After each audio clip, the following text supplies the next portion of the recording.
இன்னும் கூட கிழக்கு மாகாணத்துக்கான ஒரு பயணத்தை மேற்கொண்டிருந்தோம். உண்மையிலே கிழக்கு மாகாணத்திலே கல்வி, பொருளாதாரம், சுகாதாரம் என்ற முறையிலே அனைத்து துறைகளுமே பின்தங்கி இருப்பது என எல்லோருக்கும் தெரிந்த விடயம், எல்லோரும் அறிந்த விடயம். அந்த வகையிலே மாவீரர் போராளி குடும்ப நல காப்பகத்தினால் முடிந்த அளவு கிழக்கு மாகாணத்தில் மட்டுமல்லாமல் அனைத்து மாவட்டங்களிலும் குறிப்பிடத்தக்க மக்களை இனங்கண்டு, தேவையான மக்களை இனங்கண்டு அவர்களுக்கான கல்வி, பொருளாதாரம், சுகாதாரம் தொடர்பாக கவனித்து வருகின்ற வேளையிலே இரண்டாம் கட்டத்தில் இரண்டாவது பணியாகவே இந்த கிழக்கு மாகாணத்தில் நோக்கி பயணம் மேற்கொண்டுள்ளது.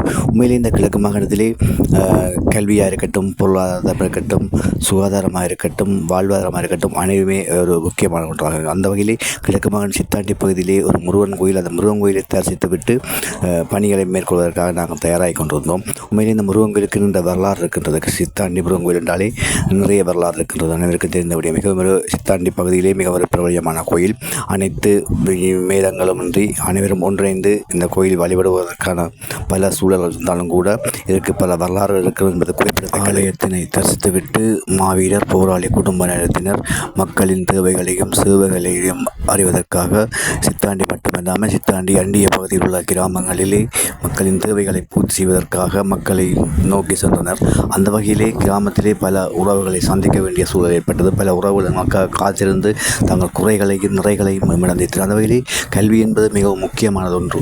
அந்த வகையில் ஆரம்ப கல்வி நிலையத்தில் உதவிகளை செய்துவிட்டு அதற்கு தேவையான கல்வி சார்ந்த உதவிகளையும் அவருக்கு தேவையான விளையாட்டு உபகரணங்களையும் முடிந்த அளவு செய்து கொடுத்துவிட்டு அவர்களின் பொறுப்பான ஆசிரியரிடம் கையளித்துவிட்டு உண்மையிலே இந்த சிறுவர்கள் என்றது எதிர்காலத்திலே தூண்களாக இருக்க வேண்டியவர்கள். அவர்களின் கல்வி, பொருளாதாரம், சுகாதாரம் என்றது மிக முக்கியமான ஒன்று.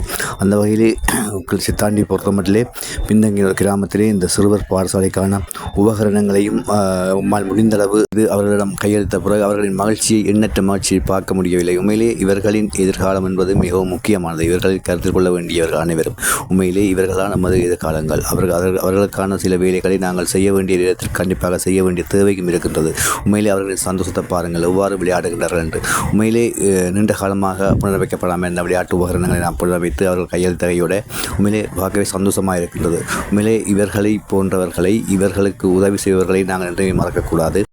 அந்த வகையிலே இவர்களை மட்டும் நாங்கள் வளப்படுத்த நின்று விடாமல் இயற்கை வளங்களை நாங்கள் பாதுகாக்கப்பட வேண்டும். உண்மையிலே இயற்கை எமக்கு நண்பன், இயற்கையோடு இணைந்து வாழ வேண்டும் என்பது உண்மையிலே எல்லோருக்கும் விருப்பமான ஒன்று. அந்த வகையில் இந்த பாடசாலையிலே நீண்ட கால பயன் தரக்கூடியது, நீண்ட கால இணை தரக்கூடிய மரங்களையும் அவர்களுக்காக வழங்கி அந்த மைதானத்திலே நாட்டிவிட்டது என்பது மிகவும் பெருமையான விடயமாக இருக்கின்றது. உண்மையிலே மரநடுகை என்பது இன்றைக்கு எமது மாவட்டத்திலே எமது இடத்தை பொறுத்தவரையிலே மிக அரிதாக கொண்டுதான் இருக்கின்றன. அந்த வகையில் அவர்களுக்கான நிலதரும் மரங்களையும் பயன் தரும் மரங்களையும் நடுவை செய்து அவர்களிடம் கையளித்து அவர்கள் கையாலேயே அதனை நட்டுவிட்டு பார்க்கும்போது உண்மையிலே ஒரு சந்தோஷமாகவும் அவர்கள் பெற்றோர்களின் மகிழ்ச்சியுமே ஒரு எண்ணற்ற மகிழ்ச்சியாகவே இருந்தது, பார்க்கக்கூடியதாக இருந்தது. உண்மையிலே இவ்வாறான வேலைகள் என்பது எல்லாராலுமே செய்ய முடியாது. முடிந்தவர்கள் செய்கிறார்கள். உண்மையிலே எல்லாருக்கும் அந்த மனநிலை வராது. அதற்கான சீருடை கூட உண்மையிலே வழங்கப்பட்ட பெருமைக்கூடிய விடயம். அந்த சீருடையெல்லாம் வழங்கி அவர்கள் சந்தோஷத்தை பார்க்க முடியாது இருக்கின்றது. கல்வி கற்பதற்கு தேவையான மேலதிக உபகரணங்களையும் வழங்குவதில் பெருமை அடைகிறது மாவீரர் போராளி குடும்ப நல காப்பகத்தினர். அந்த வகையிலே இந்த முன்பள்ளியானது பாரிய சவால்களுக்கு மத்தியிலே ஆரம்பிக்கப்பட்டு இன்று வரையும் பாரிய சவால்களை எதிர்கொள்கின்றனர் என்பதை பெற்றோர்கள் குறிப்பிட்டுள்ளனர். எங்களால் ஏற்கனவே வழங்கப்பட்ட பல உதவிகள், திட்டங்கள், பல வாழ்வாதார உதவிகளை வழங்கிய பல குடும்பங்கள் அங்கே இருந்தனர். உண்மையிலே அவர்களும் எங்களுடன் தொடர்பினை ஏற்படுத்தி தாங்கள் இப்போ எப்படி இருக்கின்றோம், தங்களின் வாழ்வாதாரம் எப்படி இருக்கின்றது என்று தங்களை சந்திப்பதற்கு எங்களை அழைத்திருந்தார்கள். உண்மையிலே அந்த வகையிலே எல்லாரையும் சந்திக்க முடியாட்டும் கூட ஒரு சிலர் நாங்கள் சந்தித்திருக்கின்றோம். உண்மையிலே அந்த இடவசதி என்பது மிகவும் ஒரு நெருக்கடியான சூழல். ஏனென்றால் நேர பிரச்சனை. அந்த வகையிலே நாங்கள் வேகமாக சென்று அவர்களின் இன்றைய வாழ்வாதாரம், கடந்த காலத்தில் வழங்கப்பட்ட உதவிகளின் பெறுபவர்கள் எப்படி இருக்கின்றன, அவர்கள் அவ்வாறு வாழ்க்கையில் இப்போ வாழ்ந்து கொண்டிருக்கின்றனர் என்பது தொடர்பாக எமது அமைப்பினர் கலந்துரையாடி அவர்களுக்கு எதிர்காலத்திலே எவ்வாறான உதவிகளை செய்யலாம், எவ்வாறு அவர்கள் வாழ்க்கையில் முன்னேற்றலாம் என்பது தொடர்பாகவும் எமது அமைப்பினர் கலந்து ஆலோசித்து உண்மையிலே அவர்களை மட்டுமில்லாமல் இன்னுமே உதவி வழங்கப்படாத நிறைய குடும்பங்கள் அங்கே இருக்கின்றனர். நிறைய வாழ்வாதாரத்தில் முன்னேற்ற வேண்டிய குடும்பங்கள் அங்கே இருக்கிறது என்பது குறிப்பிட குறிப்பிடத்தக்கது. எல்லாரையும் சந்திக்க முடியாது போயிடுது என்பது மிகவும் வருத்தக்கூடிய விடயமாகத்தான் இருக்கின்றது. அந்த வழியில் குறிப்பிடத்தக்கவர்களை நாங்கள் சந்தித்து அவர்களின் வாழ்வாதாரம், பொருளாதாரம், கல்வி, சுகாதாரம் என்பவற்றை நாங்கள் அறிந்து கொண்டு இனிவரும் காலங்களில் எங்களால் முடிந்த அளவு அவர்களையும் வாழ வைத்து நாம் வாழ்வோம். உண்மையிலே இந்த வாழ்வாதாரம், பொருளாதாரம் என்பது எல்லோருக்குமே தேவையான ஒன்று. அதுவும் குறிப்பாக போரில் பாதிக்கப்பட்ட வடமாகாணத்திலே நிறைய பேர் இருக்கின்றார்கள். அவர்களை இனங்கண்டு அவர்களுக்கான தேவைகளை அனைவரும் ஒன்றிணைந்து செயற்பட வேண்டும் என்பதுதான் எமது நோக்கமாக இருக்கின்றது. கிழக்கு மாநிலத்தில் இந்த மாதிரி அரசியல் நிலைப்பாடு இது வந்து இப்போ என்ன முதலமைச்சர் பதவி பிளாக் தரணுமா அதுக்கு அவருக்கு தானே முதலமைச்சர் கொடுக்கணும் சொல்லி கொண்டு கேட்டுக்கொண்டிருக்காங்க முஸ்லீம் காங்கிரஸ் முதலமைச்சர் என்று சொன்னா இந்த மாகாண சபை தேர்தல் நடக்கிறது. அதுக்கு அவர் தான் முதல்வராக போடணும். ஏன்னா பிள்ளையாக வித்தவன் தானே முதல் வந்து அதை வித்தவன் தானே முஸ்லீம் இல்லாடி முதலமைச்சர் பாரு பிள்ளையான் அவன் தானே முதல் வித்தவன். அவன் முஸ்லீமுக்கு கொடுத்தவன் தானே நாம அவ்வளோ கஷ்டப்பட்டு அது தமிழ் தேசிய கூட்டம் தானே கொடுத்தது. அதான் சம்பந்தன் நாமி சம்பந்தன் தான் இந்த வச்சு போனது இவ்வளவு நல்ல நாட்டுக்கு அடிவெல்லாம் சம்பந்தம் சாயிரம் அமைச்சு கட்டுறவையில் எனக்கு அரசியல் உங்களை போல ஆக்கில் வைங்க முடியாது சரியா. இப்போ அமைச்சு கட்டுற வயதில் உனக்கு எனக்கு அரசியல்.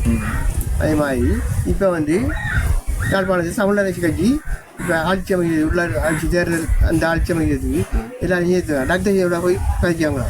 அதுக்கு சில தமிழ் ஜனங்களோட டாக்டர் சேவலா சேரக்கூடாது. அவங்க வந்து துரோகிகள் அவங்களோட சேரக்கூடாது. நீங்கள் ஏன்னா அவங்க வந்து ஒட்டுக்குகள் அவங்களோட போய் சேர்த்தது எங்களுக்கு இது வேண்டும். தமிழ் சேனல் சொல்லுங்க யாரோட தமிழ் மக்கள் சொல்லுங்க ஏன்னா அப்படி இல்லையா அப்படி யோசிச்சு பாருங்க. டக்ளஸ் மனந்திருந்தி மனம் மருந்தி வந்து தமிழ் மக்களுடைய அரசியல் தவறில்லை.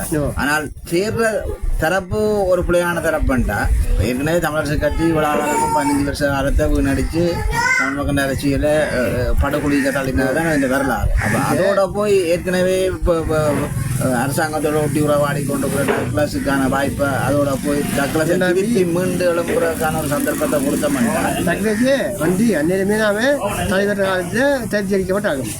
அப்போ இப்போ அவங்களுக்கு இன்னும் வந்து நம்ம அவங்கள சேர்த்துருக்கு. அவங்க தமிழ் மக்களுக்கு போச்சு தமிழ் மக்களை அழிச்சு உண்டவங்க இபிடிபி என்ற ரீதியை வச்சுட்டு இப்படி பாருங்க ஐயா. அதுக்குள்ள நாங்கள் இபிடிபியை தான் பிள்ளையா பார்க்குறோம்டா ஏற்கனவே சித்தாந்தனம் அதுக்கு இருக்கிறார் தானே.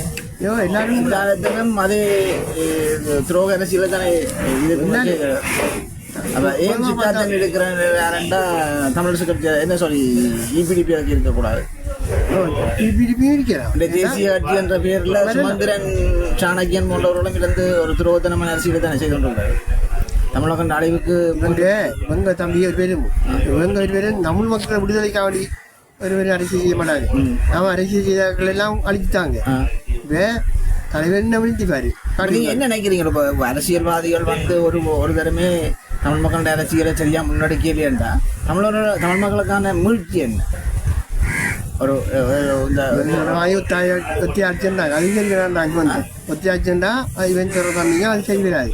ஒத்தியாச்சு அது செய்கிறாரு. எங்களுக்கு வந்து தனி இதான் வேணும். மாணவியில் வந்து தனி ஆட்சி அந்த பரிசு எல்லாம் உங்களுக்கு வைக்கணும்டா. அதுக்கு அது நாங்கள் விருப்பாது. அது அவன் வந்து எப்படி அவன் தான் அப்படி பொருளுக்கான வழி என்ன? போராட்டம் போயிட்டு இப்ப மிதவாத தலைமையோடும் யாருமே உண்மையா இருக்கல இனத்துக்கு. நாங்கள் வந்து நீ மக்கள் போராட்டம் வாய்ந்து மக்களோட சேர்த்தான் மக்கள் தான் இவங்க பெற்றுக் கொடுக்கணும். ஒரு இளம் சக்திகளை நாங்கள் அரசியல் தெளிவுள்ளவர்களாக இந்த அரசியல் கட்சிகள வழிகளில் ஈடுபடாமல் புதிய ஒரு அரசியல் புலம்பெயர்ந்த மக்கள் கொஞ்சம் பெரியாங்க. அதே வந்து இளைஞர்கள் வந்து நம்மளுக்காக வேண்டி அவங்களுக்கு இது பண்ணணும். நம்மளை இலங்கையை வந்து ஆளணும் கொண்டா அவங்க ஒரு கட்சியில் உருவாகி புதிய ஆக்கள் தான் கொண்டு வரும். இந்த ஏற்கனவே இருக்கு இந்த புடுத்து புரியோடி போன அரசியல் கட்சிகளுக்குள்ள இளைஞர்கள் போகாமல் புதிய ஒரு முகமாக ஒரு உத்வேகத்தோட புதிய வழியிலே அவை ஜனநாயக அரசியலில் ஈடுபட்டால் மட்டுமே தலைவர் இதண்ட கூட்டமைப்பு கொண்டு உருவாகினார். அதே மாதிரி அவங்க வந்து நல்ல ஒரு அமைப்புகளை சேர்க்கணும். புலம்பெயர்ந்த மக்கள் தான் இங்கே பச்சைகள் இல்லை. புலம்பெயர்ந்த மக்கள் எப்படி இங்கே வந்து அரசியல் செய்வார்கள் நினைக்கிறேன். புலம்பெயர் மக்கள் அவையில் தங்கள நாடுகளில் இருந்து தங்களோட வாழ்க்கை முறையை பார்த்து எங்களுக்கு ஒரு மேலதிக சில உதவிகளை செய்கிறாங்க. இங்கே இருக்கிறவனுக்கு தானே அந்த தேவையும் பலியும் இருக்குது. இங்கே இருக்கிற அடிப்படை தான் வழி இருக்கு. ஆனால் நாங்கள் இந்த புழுத்து புறையோடி போன இந்த கத்திகண்ட பாதையில போகாமல் புதிய ஒரு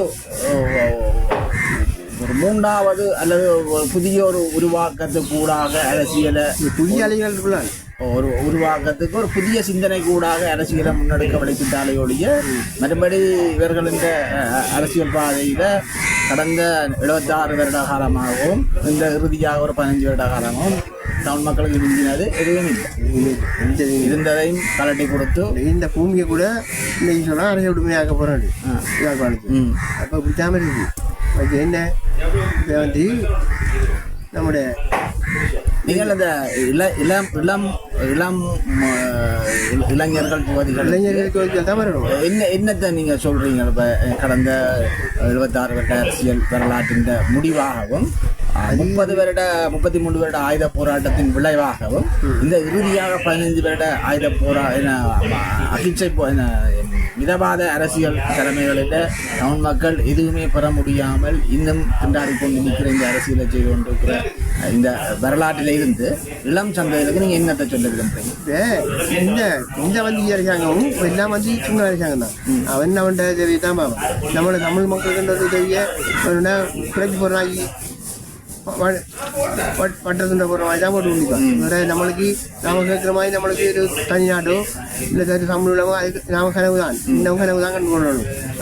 நாம கனவு தான் சண்டை பிடிக்க எதுக்க முடியாது. இன்னொரு பக்கம் இருக்குதானே ஐயா, இப்போ சிங்கள அரசாங்கங்கள் மாறி மாறி வந்த அரசாங்கங்கள் எங்களை பேய் காட்டினதுன்ற ஒரு பக்கம் உண்மை. ஆனால் எங்களோட அரசியல் திறமைகளும் சேர்ந்தல்ல உங்களை பேய் காட்டினது. இல்லாட்டி அவைகள் உண்மையாக உறுதியாக அந்த நின்றிருந்தால் நாங்கள் 500 பெற இடத்துல 50 பெற்றிருக்கலாம் என்று அந்நியம் அவங்க நீங்கள் தரக்கலாம். முதல் இருந்தாங்க என்ன எதிர்கட்சி தெரியும் அவங்க விற்றவங்களா அவங்க பதவியை விற்கல. இன்னைக்கு வந்த சம்பந்தம் என்னையா மைந்த விட்டுட்டான் தேவித்தான் நல்ல தமிழ் மக்களுக்கான சரியான வழிகாட்டலை செய்தவர்கள் நீங்க நினைக்கிறீங்களா? என்னை பொறுத்தவரை நான் யோசிக்கிறேன் 76 வருட காலமும் இந்த மிதவாத தலைமைகள் இன்றைக்கு வரைக்கும் தமிழ் மக்களுக்கு ஒரு ஒரு ஒரு 5% கூட உண்மையா இருக்கு. அதால தான் எங்களுடைய அரசியலில் இவ்வளவு மிகப்பெரிய பின்னடைவை நாங்கள் சந்திச்சு கொண்டிருக்கோம். நாங்கள் எங்களோட அமைப்புகளும் வந்து புளிய விட்டுட்டு நாங்கள் ஐயா ஒரு விஷயம் ஐயா ஒன்று நாங்கள் 100 என்றா நாங்கள் 100லாம் நிற்குவோம். நாங்கள் முதல் அவங்க கேட்பாங்க என்னென்னா 75 என்பதுக்கு வாங்குவோம் அதை செய்யலாம். அப்போ உடனே என்ன செய்யணும், இந்த 100 போட்டு 75 என்பது வரைக்கணும். 75 வரைக்கும் இல்லை, அவன் அடுத்த கட்டம் கொண்டு வருவான் 50. 50லேருந்து 75லேருந்து 50க்கு வரைக்கும் 50க்கு வரைக்கும் அவன் அடுத்த கட்டம் வருவான் 25. இப்போ 25க்கும் வரைக்கும் பிறகு சொல்லுவான். இப்போ 25 பற்றியும் கதைக்கிறாரு. நாங்கள் இருக்கிறத வச்சு எப்படி நாங்கள் கொண்டு போகிறோன்றதை பார்ப்போம். பிறகு நாங்கள் பின்னுக்கு அதெல்லாம் சரி வரைக்குள்ள நாங்கள் இப்போ 25-50 பற்றி கதைப்போம்னு சொல்லி எங்களை 0 பண்ணோம். சொன்ன ஆண்டு இது 89-88 அதே இந்த இலக்கியங்கள் ஈபிஆர் அப்பு ஈரோஸ் எல்லாம் அதில் எப்படி வந்தார்கள் நம்மளோட சம்பளம் வந்தோடனே நாங்கள் 3 பேரையும் ராஜினாமாவணிகள் அடிக்குவேன். என்னுடைய பார்த்தா உயிர் பாதுகாப்புக்காண்டி நான் நின்று பிடிக்க மாட்டாங்க. நாமே இந்த எம்பிஆர் இந்த விட சுடுவான்னு சொல்கிறாங்க. அப்போ அதில் 3 பேர் அந்நேரமே எல்லாம் தான் நம்மளுக்கு ஏதாவது ஒரு மாநாட்சியோ இந்த ஒன்று அந்த கிடைச்சி ஏன்னா 13 பேர்கள் யாழ்ப்பாணத்தில் எங்கட கொள்கையில நாங்கள் 100ன்னா 100லேயே நிற்கும்.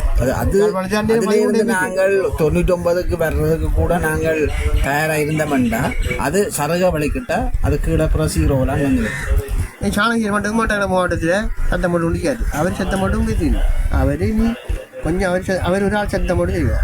ஒரு நாய்களுக்கு என்ன வேணும் எல்லாம் நாயும் சேர்ந்து பேசாத சாணக்கியன் அவர் கொஞ்சம் குறைக்கிற மாதிரி காட்டிக்கொள்றாரு ஒழிய அவர் தமிழ் மக்களோட கொள்கை ரீதியான விஷயங்கள்ல உறுதியானவர்கள் நாங்கள் அவன் கூட்டமைப்பில் கேட்டான் கேட்டேன் நாங்கள் மட்டும் இல்லை முட்டை மாறி என்ன எங்கே என்னையா அவன் மட்டும் இல்லை மற்ற ஒரு வடை வாங்கி மணிக்கு ஆற்ற வாங்குறதுக்கு ஒரு ஸ்விம்மிங் கோல் கட்டினா நம்மடாத மாதிரி பெரிய ஸ்விம்மிங் கோல் அதுலேருந்து அவங்க ஆற்ற வாங்கணும் ஸ்விம்மிங் கோல்லேருந்து அப்படி செய்யாங்க என்ன அவன் எல்லாரும் தங்களுக்கு தங்க உழைச்சாங்க. ஆனால் இவங்க ஒரு இங்கே மக்களுக்கு உழைக்கணும் அந்த மக்களுக்கு உழைச்ச வந்து இளைஞர்கள் தான் ஆயுதம் சிந்தி தத்தம் சிந்தி சதையும் தத்தம் சதையும் சிந்தி மறிச்சு போனால் வந்து வேற எதுவுமே இல்லை. கடந்த 76 வருஷமும் இந்த மிதவாத தலைமைகளால் நடந்தது எதுவும் இல்லை என்றதை எங்களுடைய இளம் சந்ததிகள் மிக தெளிவாக புரிந்து கொண்டு முஸ்லீம்கள் நல்லா அர்த்தமாக இருக்காங்க. முஸ்லீம்கள் அப்படின்னா தங்களை இனங்களில் இதோட இன்னும் வரணும். நாங்கள் இதோட முஸ்லீம்கள் உரிமையை போராட்டியும் அவர்கள் சலுகையை பெற்றாவது வளர்த்தார்கள். இது எங்களுக்கு உரிமையும் இல்லை, சலுகையும் இல்லை, எதுவுமே இல்லை. படுகொலி தான் மிச்சம். எங்களுக்கு புதைகுழிகளும் படுகொலிகளும் கொண்டத்தோட எலும்பு பெற்றாதான் மிச்சம். எங்கே யாழ்ப்பாணம் என்ன மைதானம் தென்மணி இன்னும் புதையல் வந்து கொண்டாங்க. அப்போ என்ன எங்களை தமிழ் மக்கள் ஆளுந்தான் தமிழ் என்ன அங்கே மட்டக்களவு யாழ்ப்பாணம் உண்டு தமிழ் இருந்தாரு அங்கே ஒரு இனம் தாரு அங்கே அண்ணன் கூட அங்கே அரபி நாட்டுக்கு போனா என்ன அவன் காலத்துக்கு பாய் என்ன வேறு பாய் நாங்கள் இவனா இருந்தாலும் அவன் அண்ணன் தான் ஒரு எங்களோட தமிழ் மக்கள் நாங்கள் தமிழ் கவனிக்கிற கொடுக்கணும்னா நாங்கள் எங்களை இழந்து சொத்துக்களை இழந்து போய் சேர்ந்தோம். எல்லாம் சேர்ந்து எல்லாமே உணா வைத்து